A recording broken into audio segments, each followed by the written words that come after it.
Clóvis, o Gentil Lopes nos encaminhou a seguinte pergunta. Como declarar uma herança que ele chama de não formalizada, no valor de R$ 43 mil? Ele diz, o valor foi depositado na conta que recebeu, mas o inventário não foi feito.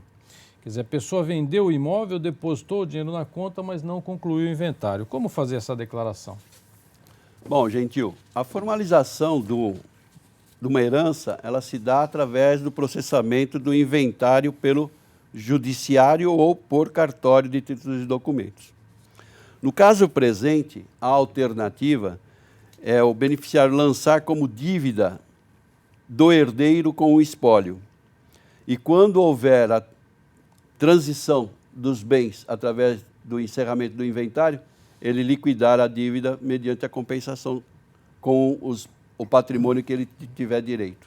Ah, então ele reconhece isso como uma dívida dele com o espólio, porque ainda não terminou o inventário, é isso? Perfeitamente. E então você quer dizer que quando uma pessoa falece, ela é obrigada a continuar entregando a sua declaração, Clóvis? Perfeitamente. Como é que funciona isso? A declaração do espólio, ela começa a ser entregue como espólio a partir do ano do falecimento de cujos e vai as declarações até a data do encerramento do espólio. Quando houver a transmissão pelo encerramento do espólio, o contribuinte no ano seguinte, no mês de abril do ano seguinte, ele vai entregar uma declaração final de espólio. Ah, então ele faleceu a pessoa e continua entregando a declaração naquele CPF, só que chama a declaração de espólio, é isso? Perfeitamente. E no final, você falou que entrega a declaração final de espólio. Perfeitamente, onde você faz a transmissão do patrimônio a ser distribuído para os herdeiros ou meeiro e encerra o processamento de operações perante o CPF do espólio, do decujus. Ah, entendi. Quer dizer que enquanto vai se entregando a declaração de espólio, e às vezes a pessoa tem um patrimônio grande e esse patrimônio vai sendo distribuído aos herdeiros, vai lançando isso então como dívida dos herdeiros com espólio até que saia o formal de partilha. Não, existem algumas situações atípicas em que o espólio ele transmite ao herdeiro algum patrimônio, pode ser, no caso, financeiro, pode ser autorização por parte do judiciário mediante alvará de venda do bem para poder custear as custas e as despesas do espólio.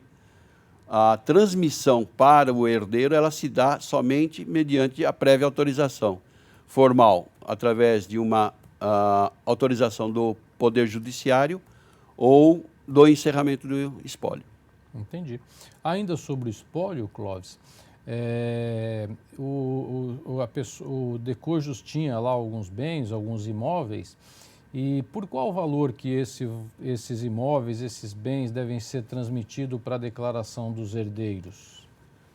Bom, para fins de imposto de renda, em havendo a transmissão pelo valor de custo da última declaração do espólio, não há nenhum tipo de incidência de ganho de capital.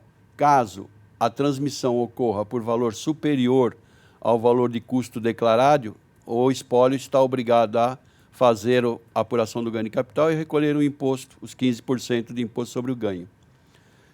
Este é um procedimento que, inclusive, existe a possibilidade de um planejamento tributário que visa você transmitir os bens, principalmente os imóveis, do espólio para os herdeiros com um valor mais atualizado, por exemplo, o valor da base de cálculo utilizada para o recolhimento do ITCMD, que é o valor venal de referência, e o espólio, em função da Lei 11.196, ele goza do benefício de redução da sua base de cálculo do ganho de capital pelo tempo em que ele deteve o imóvel de sua titularidade.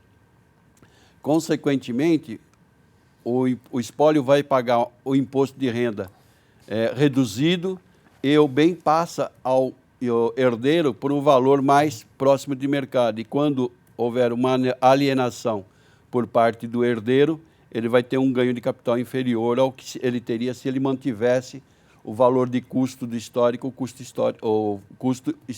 do histórico do decujus quando do falecimento. Puxa, Clóvis, essa é uma dica muito importante, quer dizer, é um momento na hora de fazer a transferência dos bens de cujos, né, do espólio para os herdeiros, valorizar esse bem, sempre, como você disse, tomando cuidado com o ITCMD, né? Isso.